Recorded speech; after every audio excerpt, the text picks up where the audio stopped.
Welcome to our channel. आज का जो टॉपिक है वो है मियादी बुखार, टाइफाइड फीवर या एंटेरिक फीवर। और ये फीवर होता कैसे है, तो ये कंटामिनेटेड फूड या कंटामिनेटेड पानी, ठीक है, ये हम मुंह के थ्रू लिए, फिर स्टमक में गया, कुछ वक्त तक स्टमक में रहा, फिर नीचे ड्यूडेनम से नीचे इंटेस्टाइन एरिया में आया। वहाँ पे पहले भी ये गंदा में था, इसके बाद जहाँ पे वो गया है वहाँ पे भी गंदा है, इसका माहौल मिल गया, वहाँ पे अपना जनसंख्या बढ़ाएगा, ठीक है। अब ये जनसंख्या बढ़ाने में इसको 1 सप्ताह से 10 दिन तक लग जाएगा, ठीक है। इसको विंडो पीरियड बोलते हैं। तो इस टाइम में अगर आप टेस्ट करवाए, इसमें लक्षण आपको नहीं दिखेगा, इस टाइम में अगर आप ब्लड टेस्ट करवाए तो आपका रिपोर्ट नेगेटिव आएगा, ठीक है। और ये जो बैक्टीरिया होते हैं, बैक्टीरिया का नाम होता है Salmonella typhi and Salmonella paratyphi. Salmonella typhi या सैल्मोनेला पैराटाइफी ये ग्राम नेगेटिव बैक्टीरिया होते हैं। चलिए, तो लक्षण की बात कहा जाए तो फर्स्ट वीक में जो आपको लक्षण दिखेगा वो होगा कि धीरे धीरे फीवर बढ़ते जाएगा और 102 103 पे जाके वो रुक जाएगा। इसके बाद वो नीचे तो नहीं आएगा, हेडेक आएगा। 2 पहला लक्षण दिखेगा। इसके बाद कुछ दिन बाद आपको पेट में दर्द होगा, क्योंकि वो बैक्टीरिया जहाँ पे है वो पेट की एरिया ही है, ठीक है। तो वहाँ पे वो की संख्या ज़्यादा है, तो पहला जो अटैक करेगा वही एरिया होता है। और उसी वजह से आपका जो होता है ना डाइजेस्टिव सिस्टम को बिगाड़ देते हैं, जैसे कॉन्स्टिपेशन हो जाएगा, लूज मोशन हो जाएगा, डायरिया हो जाएगा, ठीक है। ये सब देखने को मिलते हैं। डाइजेस्टिव सिस्टम प्रॉपर काम न करने से अगला जो नेक्स्ट डैमेज होता है वो लीवर होता है, इसके बाद स्प्लीन होता है, इसमें इन्फेक्शन कर सकते हैं। और जब ये बीमारी सीवियर कंडीशन में आते हैं तो बैक्टीरिया जो होते हैं वो इंटेस्टाइन में होल कर देते हैं, छिद्र कर देते हैं, ठीक है। तो कभी कभी कुछ मरीज में ऐसा देखा गया है कि पैखाना के रास्ते ब्लीडिंग हुआ है, इंटेस्टाइन ब्लीडिंग इसको बोलते हैं, ठीक है।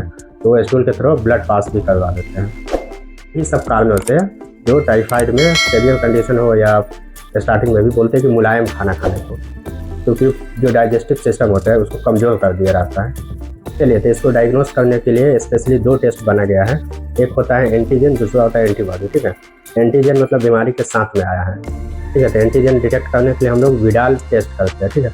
और वही एंटीजन सभी में कुछ दिन तक रहा, उसके एंगेस्ट में हमारा सभी एंटीबॉडी बनाएगा, जिसको टाइफाइड डिटेक्ट करेगा।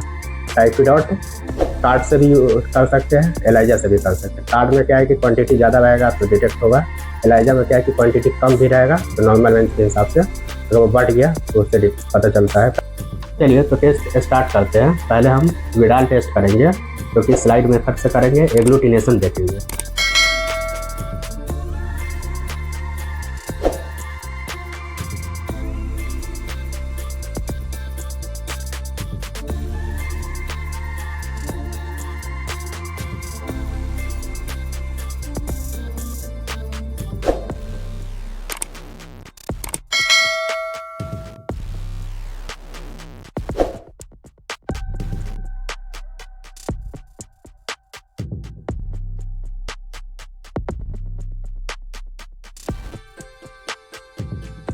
चलिए, तो विडाल टेस्ट करने के लिए जो हम लोग वाइल यूज करते हैं वो होता है क्लॉट एक्टिवेटर वाइल होता है, ठीक है। इसमें सीरम सेपरेट होगा, प्लेन वाइल बोलते हैं, और ये सेरोलॉजी डिपार्टमेंट का टेस्ट होता है।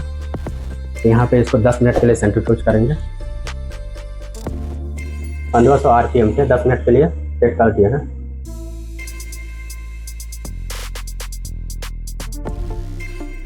चलिए, 10 मिनट कंप्लीट हो गया। हम जो वाइल सेंट्रीफ्यूज के लिए रखे हुए थे उसको निकाल लेते हैं, ये वाला। और यहाँ पे देखिए, यहाँ पे ऊपर साइड में सीरम सेपरेट हो गया है, वही सीरम से जांच होगा, ठीक है। नीचे में RBC प्लॉट है।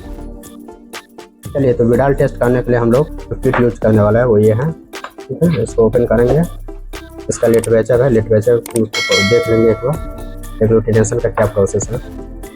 इसके बाद इसी के अंदर में एक स्लाइड दिया रहता है करने के लिए। इसके बाद इसमें 4 रिएजेंट होते हैं, OH, AH, BH। ये OH हो गया टाइफी, सैल्मोनेला टाइफी डिटेक्ट करता है। AH, BH जो हो गया सैल्मोनेला पैराटाइफी डिटेक्ट करता है, जो कि ये आपको हम इससे पहले हम इंट्रोडक्शन में बताए थे।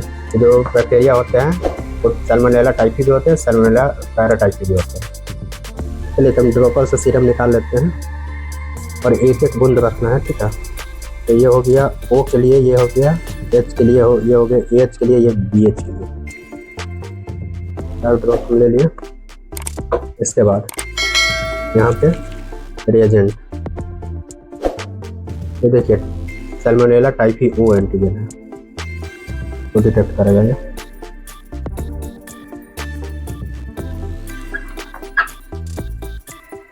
ये सैल्मोनेला टाइफी एच एंटीजन है।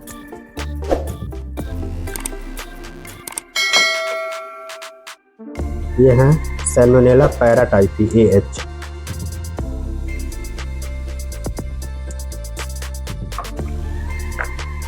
ये है सैल्मोनेला पैराटाइफी BH। रख दिए। अब ये स्टार्ट हो गया रिएक्शन, दोनों एक दूसरे से मिला तो स्टार्ट हो गया। उसके बाद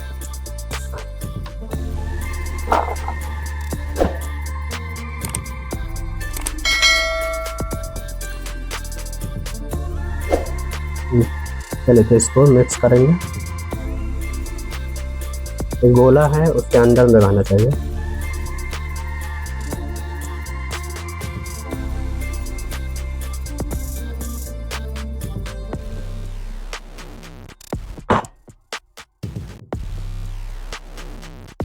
अब हम ये देखेंगे एग्लूटिनेशन, मतलब फटना चाहिए। ठीक है, तो कितना फट रहा है। 1.5 मिनट तक हम इसका स्लाइड का चेक करके देखेंगे। 1.5 मिनट बाद सर क्या है क्या नहीं बता रहे।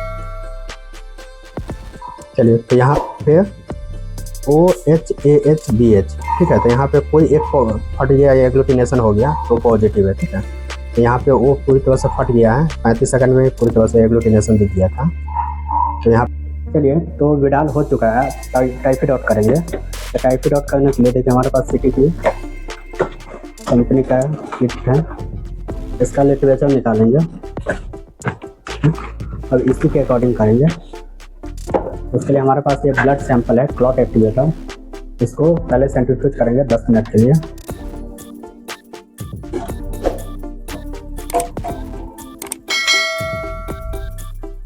तो 10 मिनट कंप्लीट हो गया। तब हम पहले तो सेंट्रीफ्यूज करके रखे हुए थे उसको निकाल लेते हैं। और ये देखिए हमारे पास एप्पल का सीरम है, इसी से हम टाइफी डॉट टेस्ट करेंगे। तो यहाँ पे हम रख देंगे और यहाँ देखिए किट में किट ओपन करेंगे। तो एक किट हम ID डाल दिए, यहाँ पे मरीज का नाम डाल देंगे।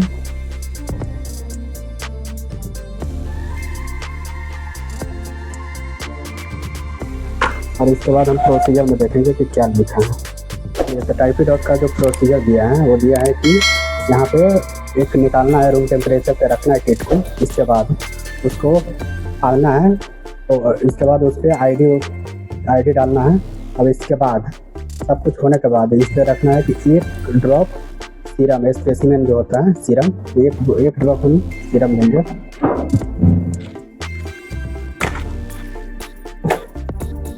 तो ये हमारे पेशेंट का सैंपल है। इसमें हम यहाँ पे देखिए, यहाँ पे टेस्ट है, यहाँ पे सीरम डालें। अब इसके बाद यहाँ पे देखिए, यहाँ पे इसके बाद ऐड करना है एक ड्रॉप बफर। इसका बफर इसी में रहेगा, ये इसका बफर है। अब इसको 15 से 20 मिनट तक इसको छोड़ देना है। इसके बाद हम रीडिंग देखते हैं क्या है। तो यहाँ पे 20 मिनट कंप्लीट हो गया। तो यहाँ पे हम देख पा रहे हैं कि जो लाइनिंग है वो C पे है। यहाँ पे देखिए C पे सामने लाइनिंग है, मतलब ये किट कंट्रोल में है। ठीक है, अगर C पे भी लाइन नहीं रहता तो ये किट खराब रहता है। और C पे लाइन का मतलब होता है कि कंट्रोल में है और पेशेंट कंट्रोल में है और पेशेंट निगेटिव है। ठीक है, अगर M पे लाइनिंग रहता तो IgM पॉजिटिव रहता, G पे लाइनिंग रहता तो Ig भी पॉजिटिव रहता। और M और G में डिफरेंस होता है कि M जो होता है वो प्रेजेंट का इन्फेक्शन को आइडेंटिफाई करता है, G जो होता है वो पास्ट का इन्फेक्शन है उसको आइडेंटिफाई करता है। ठीक है, M में से कोई भी पॉजिटिव रहेगा तो लक्षण पेशेंट को शो करेगा। यहाँ पे विडाल और टाइफी डॉट दोनों कंप्लीट हो चुका है। तो अब पैथोलॉजिस्ट रिपोर्टिंग करेंगे। तो रिपोर्ट आ गया। तो रिपोर्ट के बारे में हम बता रहे हैं। ऊपर में पेशेंट का डिटेल रहेगा, ठीक है, उसके जस्ट नीचे में टेस्ट के बारे में रहेगा। तो हम अभी जो रिपोर्ट पढ़ रहे हैं वो है विडाल टेस्ट। स्लाइड मेथड से किया है, एग्लूटिनेशन देखे। ठीक है, यहाँ पे 1:20 है, 1:40 है, 1:80 है, 1:160 है, 1:320 है, 1:80 इसको बॉर्डर लाइन बोलते हैं। यहाँ तक पेशेंट निगेटिव होते हैं। इसके बाद ये क्रॉस करते हैं तो पेशेंट पॉजिटिव हो जाते हैं। 1:80 को बहुत जगह पे पॉजिटिव भी बोला जाता है। ठीक है, तो यहाँ पे देखिए ये जो रिपोर्ट है उसमें क्या है कि 1:20 पॉजिटिव है, 1:40 पॉजिटिव है, 1:80 पॉजिटिव है, 1:160 पॉजिटिव है, 1:320 पॉजिटिव है, सबसे लास्ट तक पॉजिटिव है, क्योंकि सैल्मोनेला टाइफी में पूरी तरह से वो एग्लूटिनेशन दिख गया था, पूरी तरह से फट गया था वो, ठीक है। उसके जस्ट नीचे एच वाला था, वो उससे कम फटा था, और AHBH इसको पैराटाइफी बोलते हैं, सैल्मोनेला पैराटाइफी, ठीक है। तो ये भी फटा था लेकिन बहुत कम फटा था, जैसे जैसे फटा था, जैसे जैसे एग्लूटिनेशन दिखा था उस हिसाब से इसका रिपोर्ट है। तो अगर कोई एक भी अगर पूरी तरह से 1/80 क्रॉस करेगा तो वो रिपोर्ट पॉजिटिव हो जाएगा।